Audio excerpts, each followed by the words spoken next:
La pièce sombre, le bruit assourdissant du climatiseur se mêlait aux battements réguliers de mon cœur. Son toucher intense et intentionnel, ses mains découvraient des zones qui n'avaient pas été réveillées depuis de nombreuses années. Ma respiration s'étranglait alors que leurs langues glissaient le long de mon cou, laissant une traînée de chaleur à chacun de leurs gestes. Je ne devrais pas être ici ni faire ça. Cependant, la lumière électrique qui m'entourait a dissipé tout sentiment de péché. Je n'ai jamais fait ça avant, ai-je crié, ma voix était rauque mais pleine d'attente. Il sourit familièrement avec confiance, s'approchant de la voix profonde et expérimentée. S'il te plaît, sois rassuré, ce soir pour toi. Dès que les choses semblent incontrôlables, laisse-moi m'arrêter un instant. Si tu as lu ici, il est clair que tu es très curieux. Ne manque pas l'occasion de profiter, de partager et de t'abonner à cette chaîne pour avoir accès à de nombreuses histoires comme celle-ci.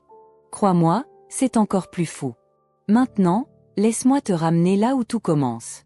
Je suis juste une femme normale, ou du moins, c'est ce que je croyais jusqu'à récemment. Mariée depuis près de 10 ans, ma vie avec mon mari, Nicolas, très confortable, facile à deviner et peut être considérée comme normale. N'essayez pas de me tromper, Nicolas est un bon gars, un modèle que la plupart des femmes veulent épouser. Cependant, à un moment donné du voyage, cette passion s'est progressivement estompée, ne laissant que la monotonie de la vie quotidienne. Puis la nuit fatidique de beuverie avec des amis. Nous étions confortablement assis dans le salon de Sophie, dégustant le vin pinot noir de première qualité, la conversation a pris une direction inattendue. « Avez-vous déjà eu une relation avec un homme noir ?» demanda Marie, ses yeux brillaient. L'entourage est soudainement resté silencieux pendant un moment, puis les rires ont retenti. « Marie, tu es merveilleuse !» s'exclama Sophie, même si son visage révélait de la curiosité. « Je suis sérieuse, » dit Marie. « Je veux dire, une fois que tu es noire. » Elle partit, laissa son expression le dire elle-même. J'ai ri d'eux, mais la graine était déjà semée. Marie m'a raconté son expérience, décrivant la nuit la plus passionnée et la plus touchante qu'elle ait jamais vécue. J'ai essayé d'imaginer cette scène, mais ces mots sont restés dans mon esprit pendant longtemps après que les rires se soient arrêtés.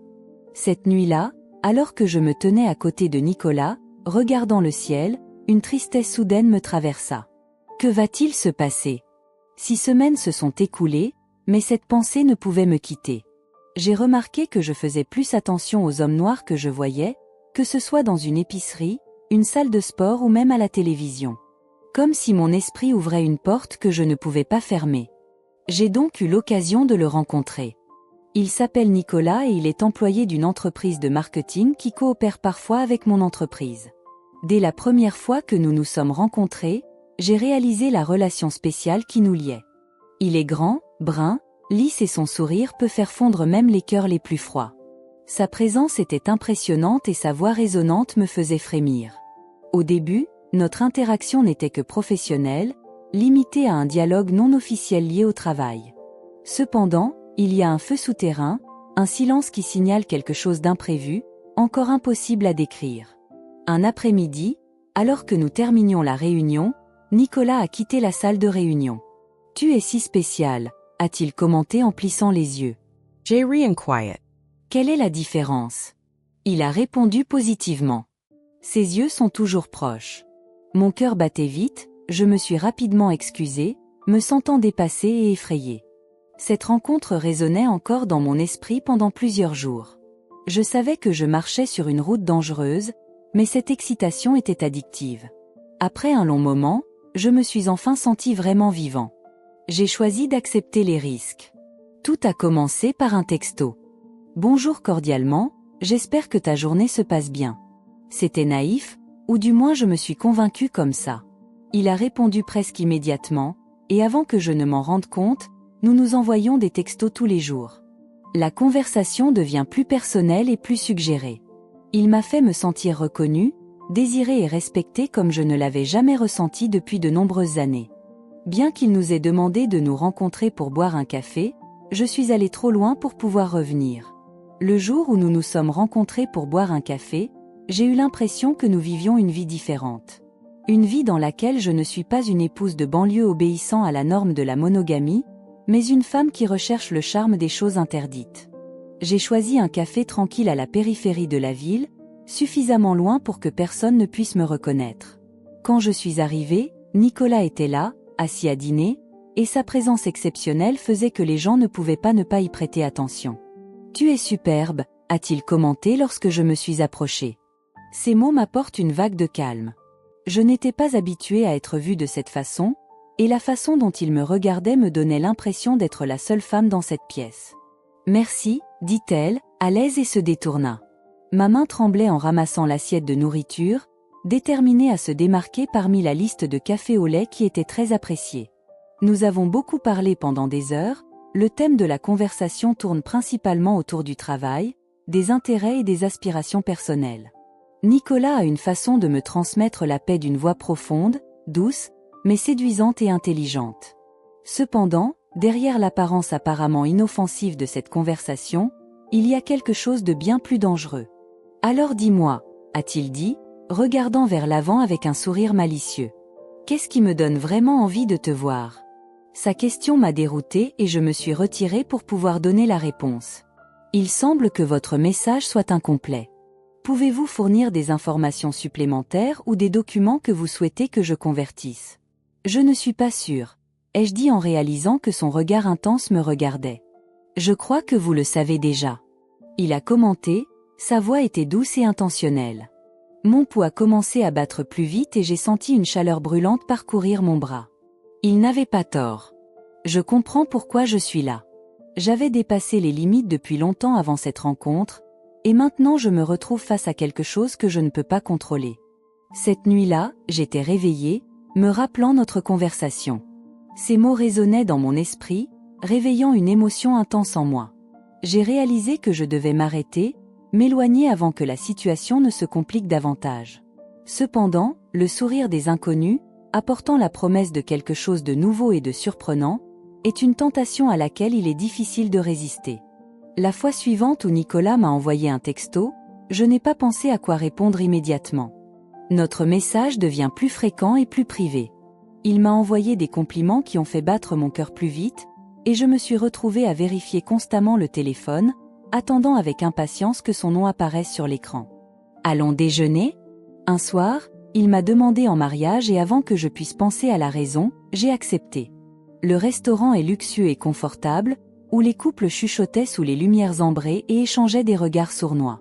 J'ai pris un ensemble de vêtements que je n'avais pas portés depuis de nombreuses années, une tenue qui exaltait ma courbe et me faisait me sentir bien. Dès que Nicolas m'a vu, ses yeux se sont agrandis et il m'a serré fort dans ses bras, accompagné d'un mot qui semblait prendre beaucoup de temps à prononcer. « Tu es merveilleux », a-t-il commenté, la voix douce et sincère. Le dîner est parfait, avec de la nourriture délicieuse, des vins à volonté et la bonté entre nous ne peut s'empêcher de se rendre compte.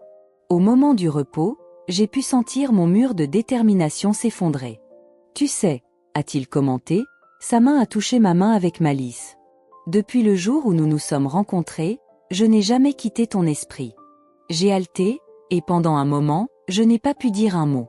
La profondeur de ses yeux et la douceur de sa main dans la mienne étaient presque impossibles. Je ne devrais pas être ici. J'ai finalement crié à mon visage plutôt qu'à son visage. « Mais je suis là », a-t-il dit, sa voix était douce, et cela m'a dit tout ce que j'avais besoin de comprendre.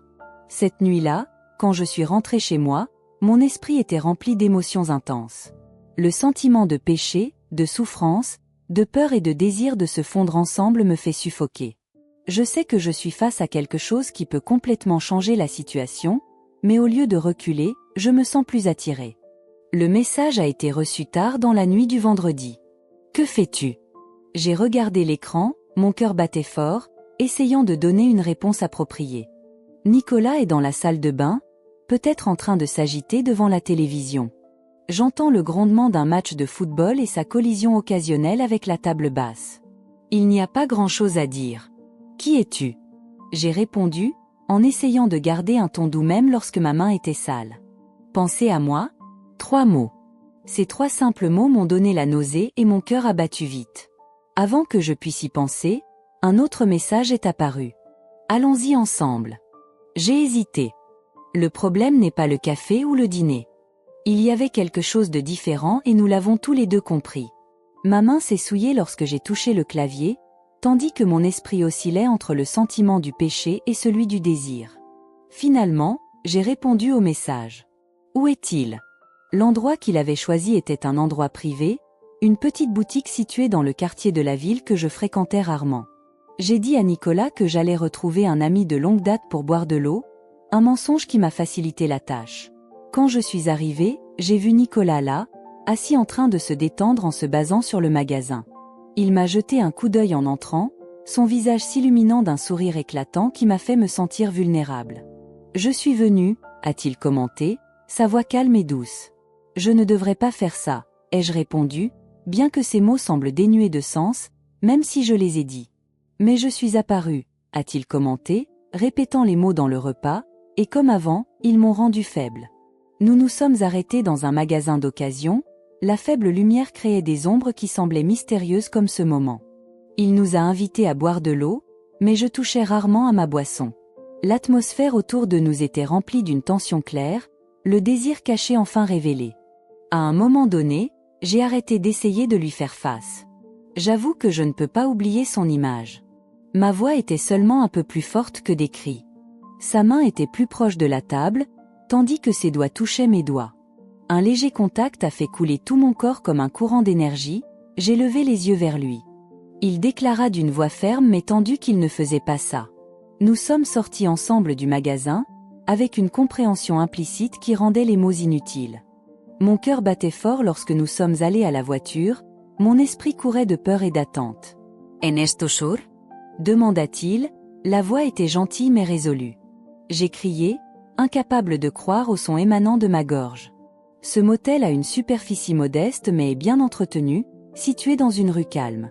Lorsque je suis entré dans la chambre, je me suis senti tellement inquiet et excité que je me suis endormi. Il a tiré la porte derrière nous, et pendant un moment, nous sommes restés là, la tension de ce que nous étions en train de flotter dans l'air. Il s'est ensuite rapproché, caressant doucement mon visage lorsqu'il m'a embrassé. Le baiser se déroule lentement, intentionnellement et contrairement à tout sentiment que j'ai ressenti depuis de nombreuses années.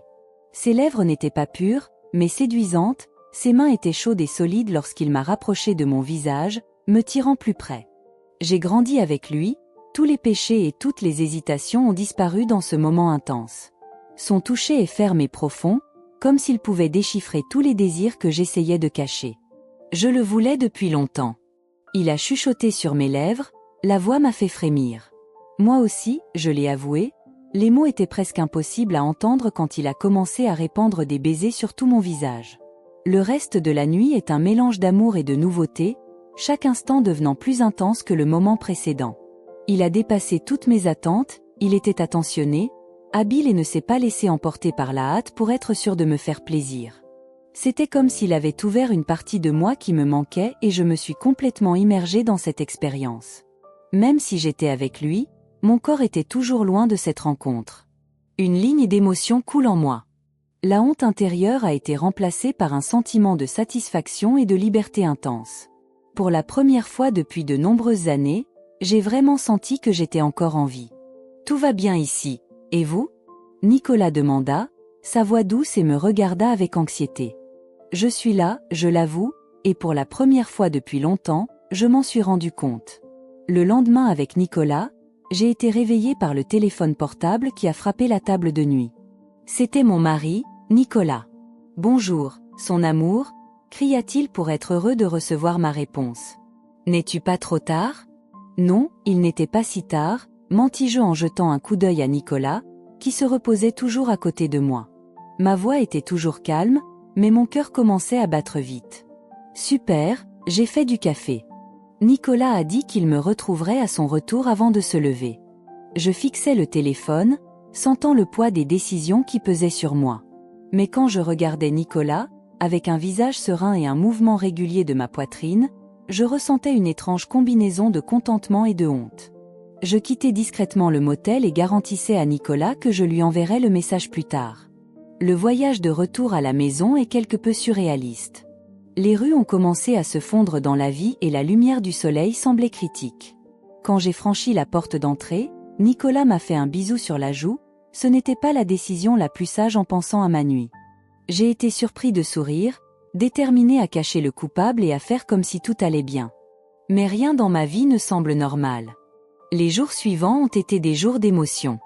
J'ai fait une erreur dans mes habitudes quotidiennes lorsque j'ai joué ma femme bien-aimée alors que mon esprit était loin. Je pense toujours à Nicolas. Son toucher, son sourire, la façon dont il me faisait sentir que je vivais d'une manière que je n'avais jamais connue depuis de nombreuses années. Peu de temps après, je me suis retrouvée à échanger à nouveau des messages avec lui. Chaque message a conduit à un autre message, et bientôt nous avons commencé à nous voir plus souvent. Nous sommes très prudents, choisissons toujours des endroits loin de chez nous, en veillant à ce que personne ne sache que nous pouvons nous voir. Il respecte mes limites, ne me fait jamais pression mais est toujours présent à mon arrivée. La cérémonie était très intéressante, mais elle a également commencé à réduire son enthousiasme. Ma gestion du double mode de vie est devenue fatiguée, et j'ai réalisé que je trichais plus que je ne le pensais. « Où es-tu » Une nuit, Nicolas m'a demandé quand j'étais plus tard que d'habitude. « Traite d'êtres humains ?» J'ai répondu calmement, en essayant de garder le sourire sur mes lèvres. « Tu sais comment tout se passe. » Il a été touché, acceptant mon explication sans hésitation, mais chaque mensonge comme un petit reflet dans ma conscience. La responsabilité existe toujours, un profond silence au plus profond de mon esprit. Cependant, chaque fois que j'envisage d'arrêter la relation avec Nicolas, ces sentiments d'émotion et d'intensité me ramènent en arrière. Tu es dependente. Une nuit, je t'ai dit alors que nous étions allongés sur le drap du lit d'une autre pièce. Tu es très précieuse. Il a répondu, dessine juste des cercles fous avec sa main sur mon cou. Au milieu de cette situation, je me demande combien de temps je pourrais maintenir cette vie parallèle. Serais-je finalement choisi ? Nicolas commencera-t-il à remarquer le changement en moi, cette nouvelle joie et cette confiance inattendue ? Et je ne peux toujours pas l'arrêter. Nicolas a déclenché quelque chose en moi, un aspect que j'avais négligé et qui disparaissait peu à peu. Si vous avez regardé jusqu'ici, je vous suis très reconnaissante car vous êtes à mes côtés. N'oubliez pas d'aimer, de partager et de vous abonner à cette chaîne pour voir des histoires plus vivantes et plus réalistes. La situation devient de plus en plus compliquée, alors soyez toujours vigilants. La première fois que j'ai failli être blessée, c'était quand j'appelais pour un accord, ou du moins tout s'est passé comme ça. La réunion avec Nicolas a commencé comme n'importe quelle autre réunion. Nous avons convenu de nous rencontrer dans un autre endroit, un motel luxueux à quelques villes de là. J'ai dit à Nicolas que je rassemblais un ami pour un projet professionnel et j'ai même préparé un ordinateur comme preuve supplémentaire convaincante. Ne viens pas trop tôt, a commenté Nicolas lorsque je l'ai embrassé. Ces derniers temps, tu as fait beaucoup d'efforts. J'ai crié, sentant un étouffement dans ma gorge. Sa gentillesse a rendu le mensonge plus douloureux que d'habitude. Ce motel est idéal, privé, calme et d'un niveau élevé que je me sens moins coupable de ce que je fais. Quand je suis arrivée, Nicolas m'attendait, sa présence était aussi attirante que d'habitude. Tu es la libération des âmes en difficulté, a-t-il dit et m'a serré dans ses bras dès que nous sommes entrés dans la pièce. Le temps que nous avons passé ensemble était vraiment charmant, la combinaison d'amour et de rire m'a fait oublier le travail quotidien qui m'attendait à la maison. Mais dès que le soleil commença à se coucher, la réalité revint. Je dois y aller, dis-je inquiète et me séparer des bras de Nicolas. Autorise-toi à rester un peu plus longtemps. Chuchota-t-il, sa langue blanche glissa sur mon bras. Non, déclarai-je, même quand j'étais déterminée. Quand je rentrai chez moi, mon esprit se remémora les événements de la journée, me sentant à la fois excitée et pécheresse. J'étais tellement plongée dans mes pensées que je n'ai presque pas fait attention à la voiture qui me suivait. Ce n'est que lorsque je suis retournée dans mon quartier et que j'ai remarqué que le feu d'urgence se tournait vers moi que j'ai réalisé que quelque chose n'allait pas. Mon cœur battait fort lorsque je me suis arrêtée sur la route et que j'ai vu la voiture ralentir puis accélérer à nouveau. Est-ce juste une coïncidence ou quelqu'un me surveille ? À l'intérieur de la maison, Nicolas est dans la cuisine en train de préparer le dîner. Je reviens plus tôt que prévu, a-t-il commenté en regardant l'horloge. C'est vrai, nous nous réunissons plus tôt que prévu, ai-je dit en essayant de sourire. Quand j'ai posé mon sac, mon téléphone a sonné avec des messages de Nicolas. Peux-tu rentrer chez toi en toute sécurité ? J'ai rapidement éteint mon téléphone en tremblant. Quel est le problème ? A demandé Nicolas en voyant mon jouet. Rien, ai-je dit et j'ai pris le verre d'eau pour me calmer. Tout simplement épuisé. Cette nuit-là, j'ai eu du mal à dormir. La voiture, l'article, les mensonges. La voiture me rend tout difficile, créant un nuage paranoïaque. Nicolas remarque-t-il quelque chose? Est-ce que la voiture qui m'accompagne est juste une voiture étrange ou quelque chose de plus sombre se cache derrière elle? Le lendemain matin, je me suis réveillée et j'ai vu Nicolas me regarder avec un visage étrange. Tout va bien ici. Et toi? Il a posé une question. Bien sûr, ai-je dit et j'ai souri. Pourquoi je ne fais pas ça? Il a accidentellement commenté que ces jours-ci je me comporte un peu inhabituellement. Je me suis senti inquiet au ventre, mais j'ai vite retrouvé mon calme. J'ai commenté que ce travail était très tendu et j'espérais que l'explication serait acceptée.